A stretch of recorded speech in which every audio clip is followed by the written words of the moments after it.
What's goody, Shellitronnn here. You can call me Shells, and I'm back at again with a brand new video, and I'm gonna keep it a Bowberry biscuit. I am liking what I've been seeing from what the Panthers have done with this roster so far, getting it down to the final 53. Now, yesterday we had the cut to bring it down to the initial 53, and I did a live stream reacting to that 53-man roster and comparing it to what I predicted would happen in my video and what actually happened. And I kind of tried to explain why some guys were cut, why some guys were kept. I know people didn't like that Reggie Bonifon was cut, but that may mean some good news about a certain other player that we sometimes forget has a certain different kind of skill set from other players at his position. I have a video on that probably a little bit later today or tomorrow. But speaking on news that happened today, 1 week before the NFL season officially starts, teams had an opportunity to sign players off of waivers that other teams had cut. So, you know, there's some teams that don't need corners when there's teams that do need corners. There's some teams who are good at running back, but other teams do need running backs. So what we see this time of year is how one team's trash can be another team's treasure. And I think we found some pretty decent treasure this year. We signed 3 guys off of waivers. I think that tied for the most in the league. Throw this tweet here from Elena Getzenberg saying the Panthers have made 3 waiver claims. Former Eagles DB Rasul Douglas, former Eagles DE Shareef Miller, and Chargers tackle Trenton Scott. And I want to start with Rasul Douglas, who's a corner. Like I mentioned, he played for the Eagles. Now, what my first reaction was, and what I think a lot of people's reaction is, was hold up. The Eagles, who've had a bad secondary for a minute now, cut a player and we signed him.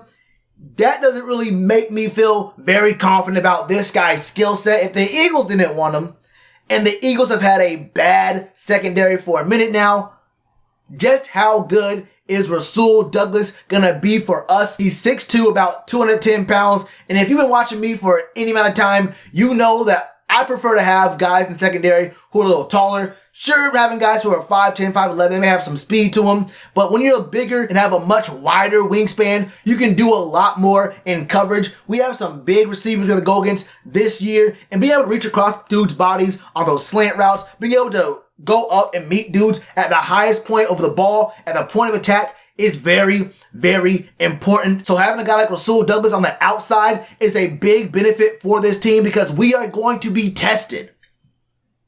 These quarterbacks and wide receivers we go against this year are going to test us every single week. Now, Rasul's only been in the league for 3 years, came in 2017, the year the Eagles won the Super Bowl.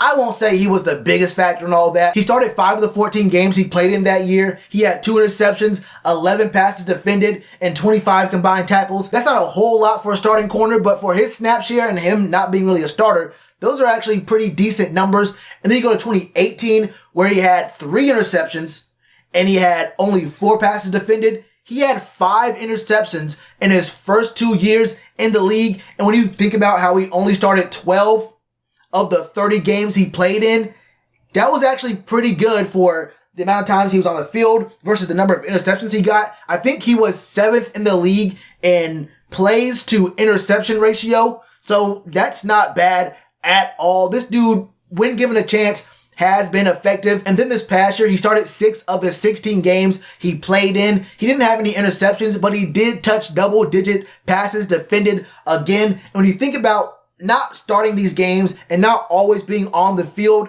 to get double-digit pass defended is actually very impressive. So 5 interceptions his first 2 years and then 10 passes defended just this past season is actually very, very good for a corner under those circumstances. And if you'll remember a little bit earlier, I emphasized he was an outside corner, and that was one of the biggest things, the biggest question marks for the Eagles. They had, I guess, what they thought they had was decent outside corners, but they really needed some help on the inside. The thing about Rasul Douglas is he cannot play the slot corner. He has to be a boundary corner, which is good because we have question marks for both outside corner spots, so we should fit in pretty well here. I found an article from 2018 and one from 2019, and one, the secondary coach for the Eagles, Corey Undlin, said that Douglas is good on the outside and the outside only. The Eagles defensive coordinator, Jim Schwartz, was quoted saying, Rasul's a tall, linear guy. He's got a lot of strength, but he's not as laterally quick side to side as some of the other guys, so that's one of the reasons we kept him outside.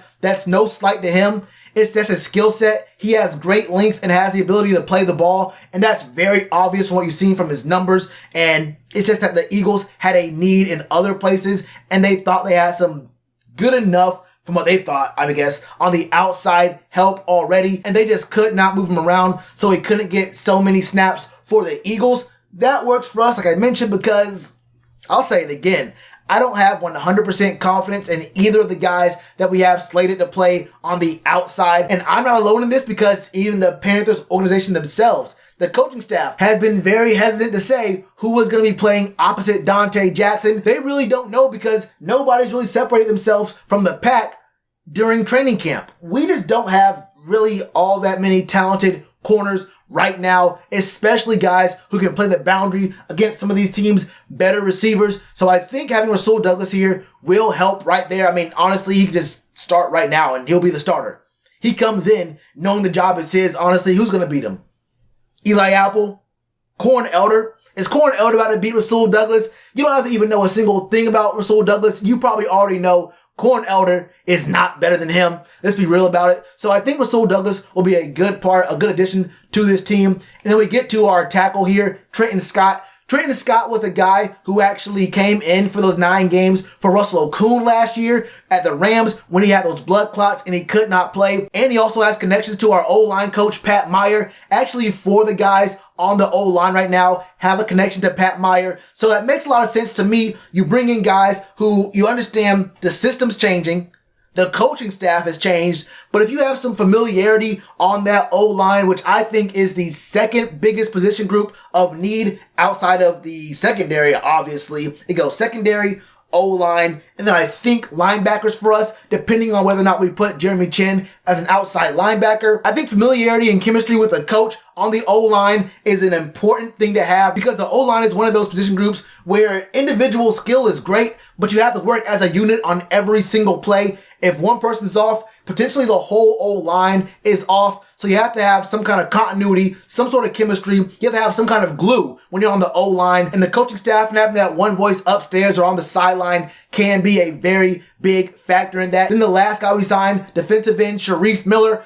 I won't lie to you, this looks more like a depth signing. We have some pretty good strengths on the D-line, whether it's the interior or the edge guys. Then we also have linebackers who can play defensive end. We also have some defensive ends who can play linebacker, standing up, hand in the dirt. We have some pretty versatile skill set guys already there. So I'm not really all that concerned. I think Shareef Miller will be good depth for us, rotating in and out. I think this defense is going to be predicated on letting guys get in, get out, showing the offensive line some different looks, and trying to surprise them with pressure, because if your secondary really ain't good, you gotta bring pressure, because look, you gotta bring pressure this year. I'm gonna leave it at that because I want to stay respectful to all the players in the secondary for the Panthers in 2020. We gonna get better, all right? We gonna get better, but this year for the defense, it's going to be about bringing pressure from the front 7, and Shareef Miller will be an asset for that goal. And that's all I have for you for right now. I think Rasul Douglas, although he is a corner who got cut from a secondary that really ain't that great. We know who they signed in the offseason. That man is for real. But I think he can really bring something to this secondary because we do need some help, and signing Eli Apple probably wasn't the best way to get that help. And that's not me being disrespectful. I'm just giving a little analysis to the situation we have back there behind the linebackers. It ain't looking very pretty. But I do think we upgraded at one position and got some pretty good assets at the defensive end spot and at tackle, which I thought we did need to have some more guys on the O-line as well. So I'm cool with that. I have no complaints with the 3 guys we signed. I'll have a video talking about the practice squad members, I think tomorrow, because we're still signing guys as I'm recording this. And I want to look at these guys and see who we signed and of the guys we cut, who do we let just go cold, let them just go away. I want to make sure I can give some decent insight on that as it comes in. But for right now, let me know your thoughts on Rasul Douglas, on Trent Scott, and Shareef Miller. If you have any, let me know all your thoughts in the comments below. And you already know what to do with that like button. Cheers to you, appreciate the chance. Been told y'all I been the man. Been told y'all I had the gift. Tell a friend to tell a friend. Real ones gonna recommend. Count this as another win.